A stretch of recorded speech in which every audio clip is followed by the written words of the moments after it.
그들은 단순히 당신에게 상처를 준 게 아닙니다. 그들은 자신에게 모든 것을 준 단 한 사람을 파괴했습니다. 그리고 아무도 말해주지 않는 부분이 있습니다. 그 순간은 그들에게도 모든 것을 바꿉니다. 나르시시스트가 그 선을 넘는 순간 6가지 매우 구체적인 일들이 조용히 심리적으로 그리고 종종 눈에 보이지 않게 펼쳐지기 시작합니다. 하지만 그것들은 실제하며 돌이킬 수 없습니다. 안녕하세요. 저는 정신과 의사이자 심리치료사 그리고 작가인 오은영입니다. 수십 년간 인간의 감정, 감성 지능, 그리고 마음의 비밀을 연구해 왔습니다.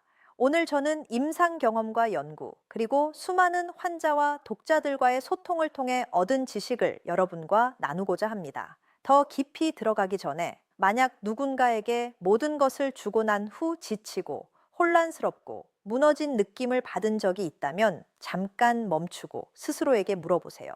나는 그 사람을 편안하게 하기 위해 무엇을 무시했는가? 그 답은 그들이 당신에게 했던 어떤 말보다도 더 중요합니다. 그 순간에 강인해 보이는 것은 사실 훨씬 더 취약한 무언가입니다. 나르시시스트가 일관된 돌봄, 충성심, 그리고 정서적 안전감을 제공해 온 사람을 평가절하할 때 그것은 무작위적이지 않습니다. 그것은 그들이 자신의 자아감을 조절하는 방식에 뿌리를 둔 패턴입니다. 처음에는 눈에 띄는 변화가 있습니다. 당신이 한때 받았던 따뜻함이 무관심으로 변하고, 그 다음에는 비판으로, 그 다음에는 은근하거나 노골적인 경멸로 변합니다. 이것은 당신의 일관성이 더 이상 흥미롭게 느껴지지 않기 때문에 일어납니다. 그들은 그것을 안정감으로 인식하는 대신 자신의 통제와 우월감에 대한 위협으로 경험하기 시작합니다. 그들은 당신이 한 일을 최소화하기 시작하고 당신의 노력을 당연한 것이나 충분하지 않은 것으로 일축합니다. 이것은 당신의 가치가 변했기 때문이 아닙니다. 당신의 가치를 인정하면 당신에 대한 자신의 의존성을 직면해야 하기 때문입니다. 그것은 그들이 깊이 저항하는 무언가입니다. 그래서 그들은 이야기를 다시 씁니다. 그들의 마음속에서 당신은 너무 의존적이고, 너무 감정적이고, 너무 요구가 많은 사람이 됩니다. 당신이 단순히 기본적인 존중을 요청하고 있었을 때조차도 말입니다. 심리적 거리두기도 일어납니다. 그들은 여전히 당신의 존재로부터 혜택을 받으면서도 감정적으로 분리됩니다. 당신은 여전히 주고 여전히 노력하지만 점점 더 적게 돌아오기 때문에 혼란이 생깁니다. 이 불균형은 우연이 아닙니다. 그것은 그들의 권력 위치를 강화하면서 서서히 당신의 자존감을 침식시킵니다. 시간이 지나면서 모든 것을 준 사람은 스스로를 의심하기 시작합니다. 그리고 그것이 평가절하가 정점에 달하는 지점입니다. 그들이 당신을 어떻게 대하는가 뿐만 아니라 그것이 당신이 자신을 바라보는 방식을 어떻게 바꾸는가에서도요, 이 역학 관계에서의 감정적 배신은 단순히 상처를 주지 않습니다. 그것은 당신의 내면 현실을 산산조각 냅니다.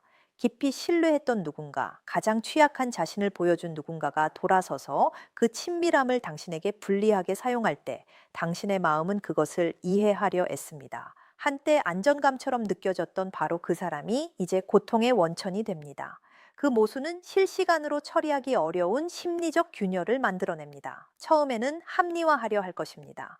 그들이 스트레스를 받고 있다고, 오해받고 있다고, 무언가를 겪고 있다고 스스로에게 말합니다. 진실을 받아들이는 것이 너무 불안정하게 느껴지기 때문에 당신이 가지고 있던 그들의 이미지를 보존하는 설명을 찾습니다. 하지만 그 아래에서 무언가가 변하기 시작합니다. 감정적 토대가 더 이상 안정적이지 않다는 점점 커지는 불안감을 느낍니다. 이 배신이 특히 해로운 것은 그것이 얼마나 개인적으로 느껴지는가 때문입니다. 나르시시스트적 행동은 종종 당신의 불안, 두려움, 한때 그들이 보호해 줄 것이라 믿었던 바로 그것들을 표적으로 삼습니다. 단순히 그들이 당신을 상처 입혔다는 것뿐만이 아닙니다.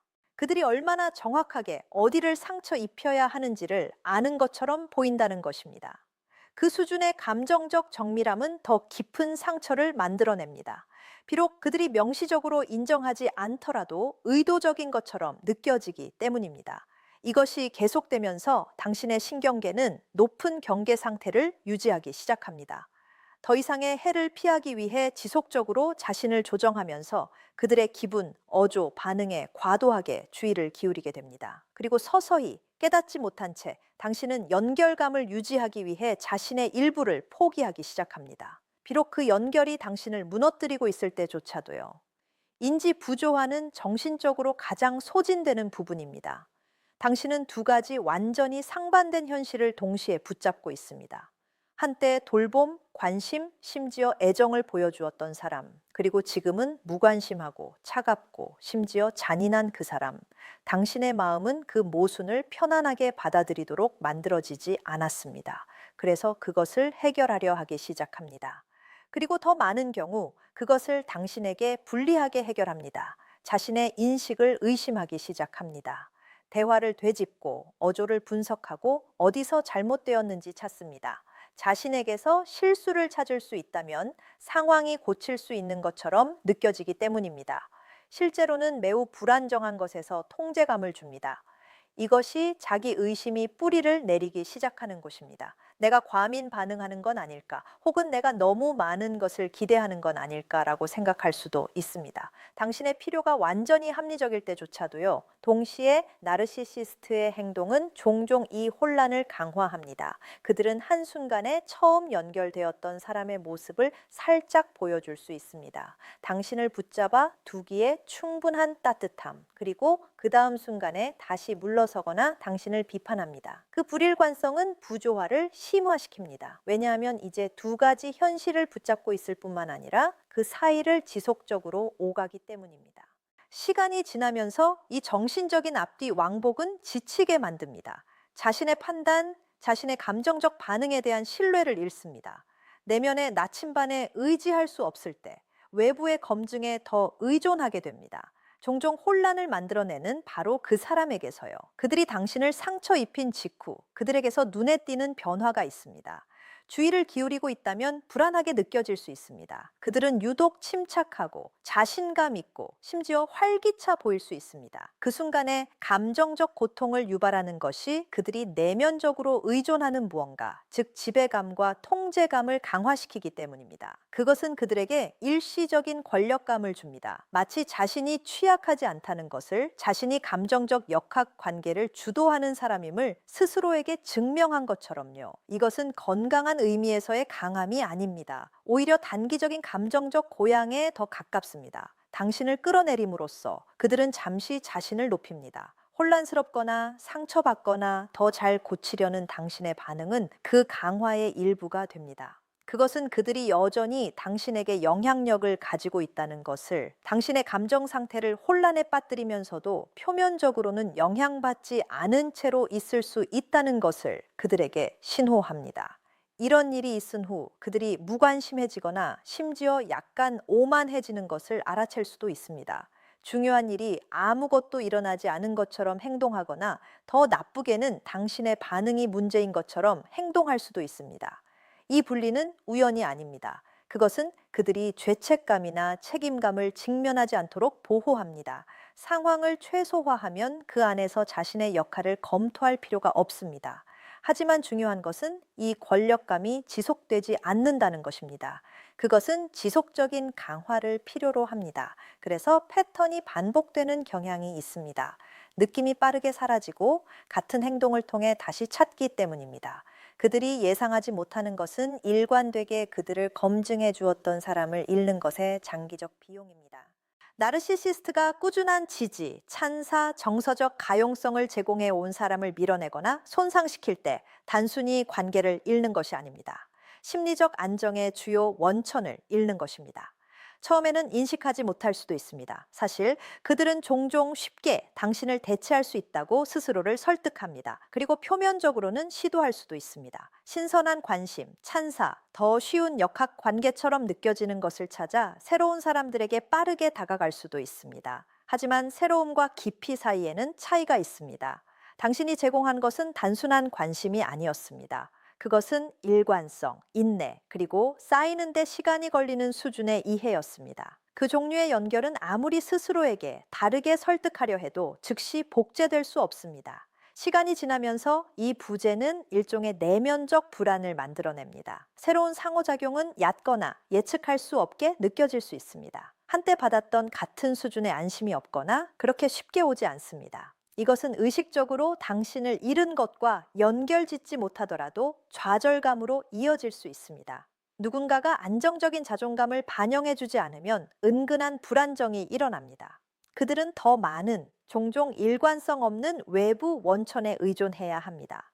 그리고 그 원천들이 덜 신뢰할 수 있기 때문에 통제감은 덜 안전하게 느껴지기 시작합니다. 그것은 그들이 공개적으로 인정하는 것이 아니지만 행동에서 나타납니다. 더 많은 충동성, 더 많은 탐색, 결코 완전히 해결되지 않는 더 많은 불만족.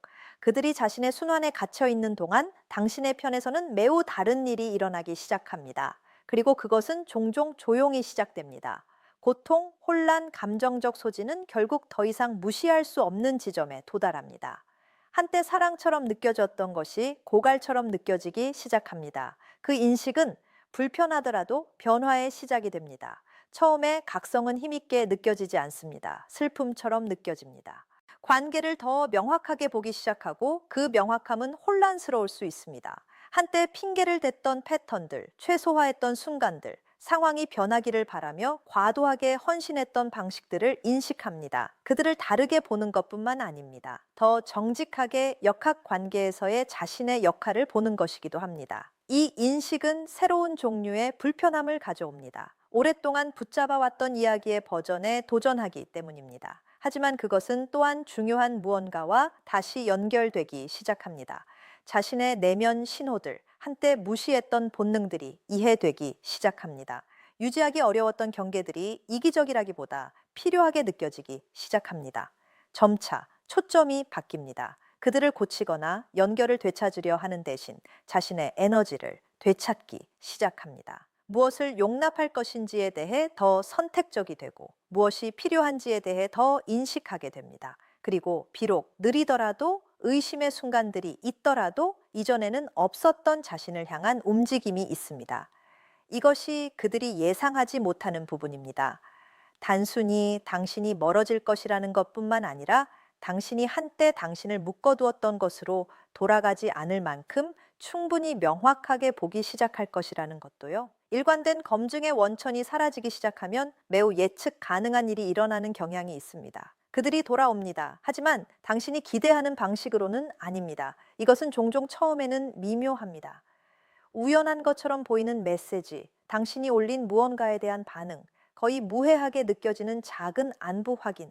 하지만 그 아래에는 매우 구체적인 동기가 있습니다. 그들이 여전히 당신에게 접근할 수 있는지 확인하는 것입니다. 이 행동은 종종 진정한 후회가 아닌 연결을 테스트하는 것에 더 가깝습니다. 그들이 반드시 반성하거나 변했기 때문에 돌아오는 것이 아닙니다. 당신의 부재가 공백을 만들었고 그 공백이 여전히 당신으로 채워질 수 있는지 알고 싶기 때문에 돌아옵니다. 아주 작게라도 반응하면 그것은 문이 완전히 닫히지 않았다는 것을 그들에게 신호합니다. 이것을 혼란스럽게 만드는 것은 그들의 접근 방식이 이전과 다르게 느껴질 수 있다는 것입니다. 더 부드럽고 더 주의를 기울이고 심지어 사과하는 것처럼 보일 수 있습니다.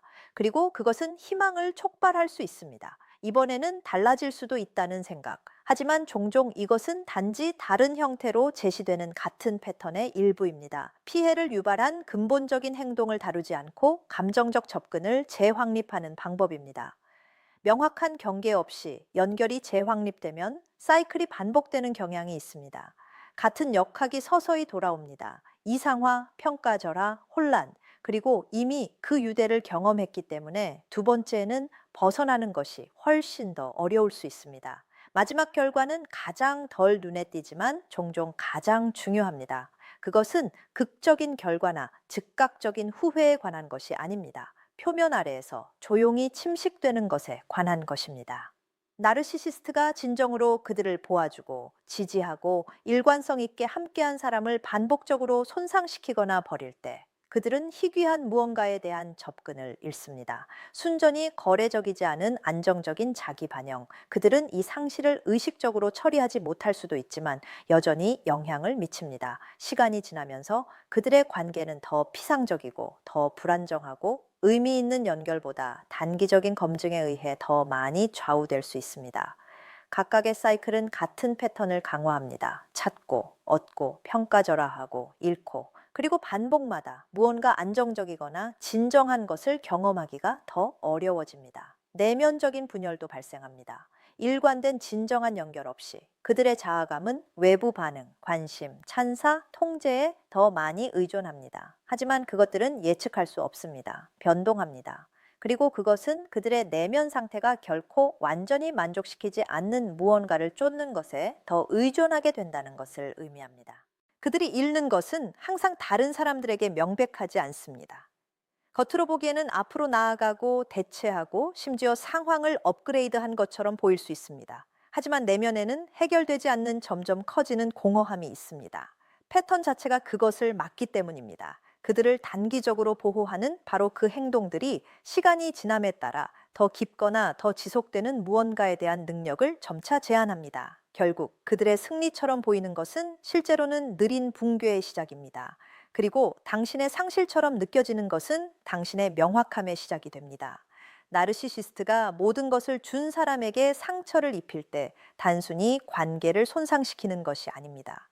그들을 통제를 쫓고 책임감을 피하고 실제로 그들을 안정시키는 것을 결코 완전히 찾지 못하게 하는 패턴을 강화합니다. 하지만 당신의 길은 반대 방향으로 움직입니다.